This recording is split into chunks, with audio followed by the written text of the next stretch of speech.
Good morning. In last class we have discussed about encapsulation.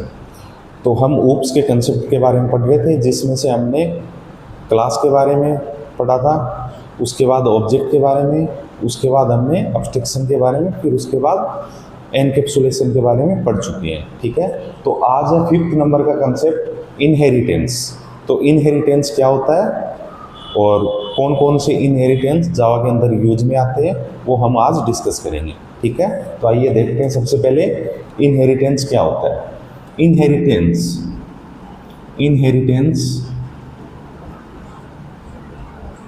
is the process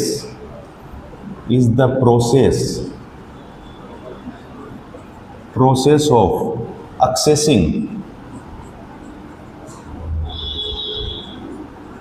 one class property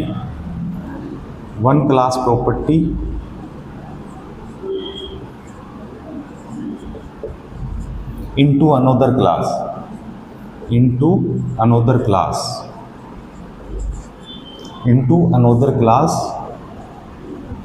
is known as inheritance.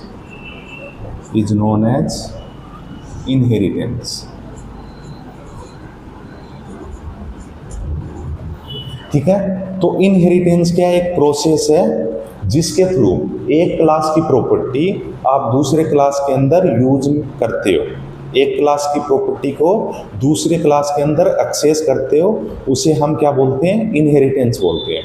तो property का मतलब क्या होता है, एक क्लास की प्रॉपर्टी का मतलब होता है उसके डेटा मेंबर और मेंबर मेथड्स। प्रॉपर्टीज का मतलब क्या होता है, डेटा मेंबर्स और member methods.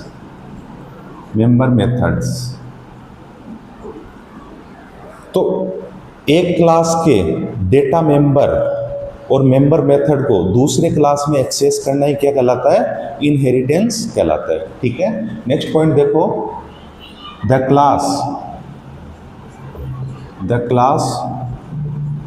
whose properties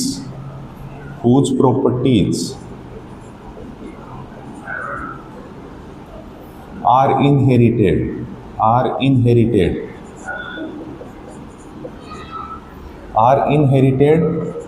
by others is known as parent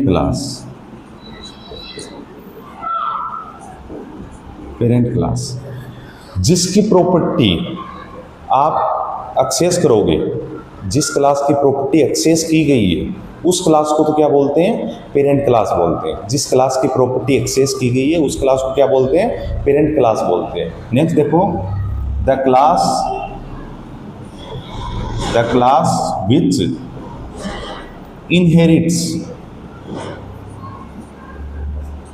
inherits the properties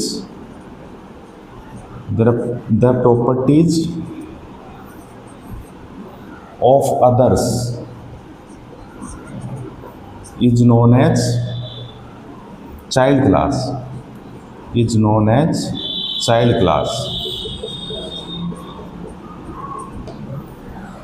The class which inherits, जो क्लास इनहेरिट्स करती है, जो क्लास किसी क्लास की प्रॉपर्टी को इनहेरिट्स करती है उस क्लास को क्या बोलते हैं, हम चाइल्ड क्लास बोलते हैं। ठीक है, देखो एक डायग्राम से समझते हैं।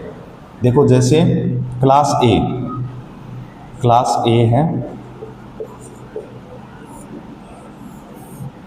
और दूसरी क्लास है मेरे पास क्लास बी। तो ए क्लास की प्रॉपर्टी हम एक्सेस कर रहे हैं बी क्लास के अंदर। ए क्लास की प्रॉपर्टी को कहाँ एक्सेस कर रहे हैं, बी क्लास के अंदर। कहने का मतलब ए क्लास के अंदर जितने भी डेटा मेंबर्स हैं, मेंबर मेथड्स हैं, उनको हम एक्सेस कर रहे हैं बी क्लास के अंदर। तो किसकी प्रॉपर्टी एक्सेस कर रहे हैं, ए क्लास की। तो इसको तो हम बोलते हैं पेरेंट क्लास। इसको क्या बोलते हैं, पेरेंट क्लास भी बोलते हैं, बेस क्लास भी बोलते हैं और सुपर क्लास भी बोलते हैं। सुपर क्लास, ठीक है, जिस क्लास की प्रॉपर्टी इनहेरिट की गई है उसे हम पेरेंट क्लास भी बोलते हैं, बेस क्लास भी बोलते हैं और सुपर क्लास भी बोलते हैं। और जिस क्लास में इनहेरिट करते हैं उसे हम क्या बोलते हैं, चाइल्ड क्लास भी बोलते हैं, चाइल्ड क्लास भी बोलते हैं, और डिराइव्ड क्लास भी बोलते हैं, डिराइव्ड क्लास, और सब क्लास भी इसको बोलते हैं। ठीक है, तो जिस क्लास की प्रॉपर्टी इनहेरिट की गई है उसे हम पेरेंट क्लास, बेस क्लास और सुपर क्लास, जिसके अंदर एक्सेस करते हैं उसको हम चाइल्ड क्लास, डिराइव्ड क्लास और सब क्लास भी बोल सकते हो। ठीक है, तो जो एक्चुअली होता क्या, देखो जैसे ए क्लास ए है उसके अंदर 200 मेथड्स हैं, और वो किस टाइप के मेथड है, कॉमन मेथड्स है। क्लास ए के अंदर 200 मेथड्स हैं, वो कॉमन है, वो क्लास बी के अंदर भी हमें यूज में करने, क्लास बी के अंदर भी हमें यूज में लेने, तो आप क्या करोगे, दोबारा हमें क्लास बी के अंदर लिखने की जरूरत नहीं पड़ती है। तो इस ए क्लास की प्रॉपर्टी को ये आप क्या कर लोगे, इनहेरिट कर लोगे। तो इससे ये जो 200 कॉमन मेथड है वो आप बी क्लास के अंदर भी यूज कर सकते हो। यही कंसेप्ट है इनहेरिटेंस का। ठीक है, तो एक चीज और, जब क्लास ए की प्रॉपर्टी आप बी के अंदर इनहेरिट करते हो तो एक कीवर्ड यूज में लेते हो। कौन सा कीवर्ड, एक्सटेंड्स कीवर्ड। कीवर्ड्स का नाम क्या है, एक्सटेंड्स। जब हम इनहेरिटेंस को इंप्लीमेंट करते हैं किसी क्लास के अंदर तो कौन सा कीवर्ड यूज में आता है, इंप्लीमेंट्स कीवर्ड यूज में आता है। वैसे ही क्लास ए की प्रॉपर्टी आप बी के अंदर इनहेरिट करोगे तो बी क्लास कौन सा कीवर्ड यूज में लेगी, एक्सटेंड्स कीवर्ड यूज में लेते हुए ए क्लास की प्रॉपर्टी को इनहेरिट कर सकती है। ठीक है, तो ये पॉइंट और लिख लो, ये पॉइंट और ध्यान में रखना आपको। X tends keyword is used to achieve inheritance। ठीक है, तो ये था भी इनहेरिटेंस के बारे में। अब नेक्स्ट हम देखेंगे इसके कुछ एडवांटेज। तो एडवांटेज क्या क्या है, एडवांटेज इनहेरिटेंस यूज में क्यों लेते हैं, क्या एडवांटेज है इसके। तो पहला एडवांटेज तो देखो, जब हमने क्लास ए और बी के अंदर ये 200 मेथड्स हैं, ये कॉमन टाइप के हैं, तो वो हमें बी के अंदर लिखने की जरूरत नहीं पड़ी। बी के अंदर हम डायरेक्ट क्या कर सकते हैं, उसको एक्सेस कर सकते हैं। तो पहला एडवांटेज जो बिगेस्ट एडवांटेज है इनहेरिटेंस का, वो क्या है, कोड रीयूजेबिलिटी। कौन सा है वो, कोड रीयूजेबिलिटी।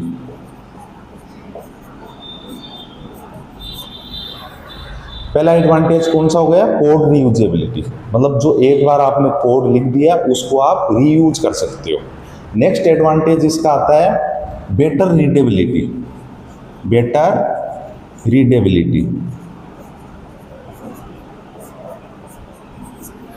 अब बेटर रीडेबल आप बेटर कर सकते हो।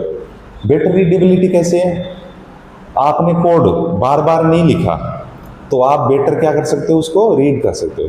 कहने का मतलब बार बार आपको वो रीड करने की जरूरत नहीं पड़ी उस कोड को। ठीक है, क्योंकि देखो जैसे 200 मेथड क्लास ए में भी है, बी में भी है, तो आपने बार बार लिखा तो बार बार उसको रीड भी करना पड़ेगा। ठीक है, तो कोड रीयूजेबिलिटी से क्या निकल के आया, बेटर रीडेबिलिटी निकल के आया। नेक्स्ट इसका एक एडवांटेज है इजी अंडरस्टैंडेबिलिटी।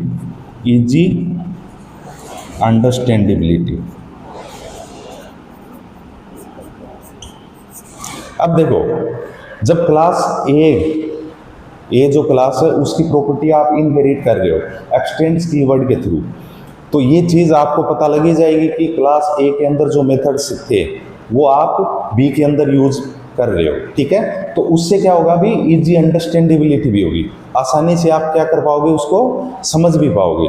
तो ये जो फर्स्ट है कोड रीयूजेबिलिटी, ये बेस्ट एग्जांपल है, बेस्ट एडवांटेज है इनहेरिटेंस का। फिर उससे क्या निकल के आया, बेटर रीडेबिलिटी, उससे रीयूजेबिलिटी से क्या निकल के आया, इजी अंडरस्टैंडेबिलिटी एडवांटेज इसका निकल के आया। ठीक है, अब देखते हैं टाइप्स ऑफ इनहेरिटेंस। तो types of inheritance,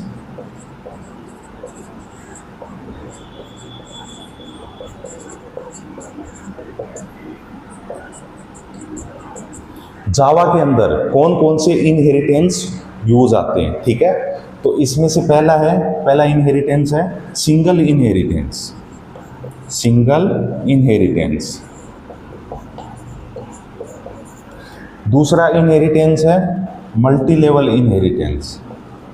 multi level inheritance.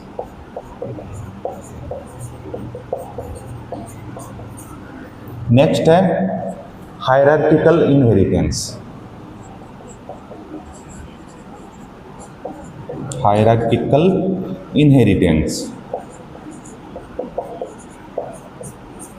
तो जावा सपोर्ट करता है सिंगल इनहेरिटेंस को, मल्टी लेवल इनहेरिटेंस को और हायरार्किकल इनहेरिटेंस को।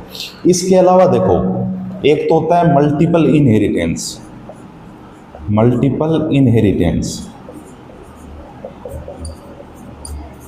एक होता है hybrid inheritance. Hybrid inheritance.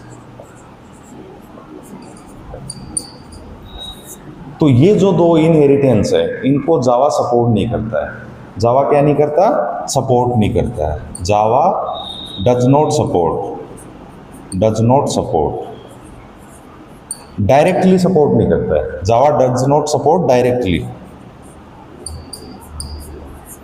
But in दो इनहेरिटेंस को आप थ्रू इंटरफेस अचीव कर सकते हो। किसके थ्रू आप अचीव कर सकते हो? Through interface. थ्रू इंटरफेस आप मल्टीपल इनहेरिटेंस और हाइब्रिड इनहेरिटेंस को क्या कर सकते हो? आप अचीव कर सकते हो, ठीक है। तो जावा के अंदर कौन कौन से इनहेरिटेंस होते हैं? Single inheritance, multi level inheritance और हायरार्किकल इनहेरिटेंस। मल्टीपल इनहेरिटेंस और hybrid inheritance Java direct support नहीं करता है। Through interface we can achieve, ठीक है। तो आज के लिए इतना ही।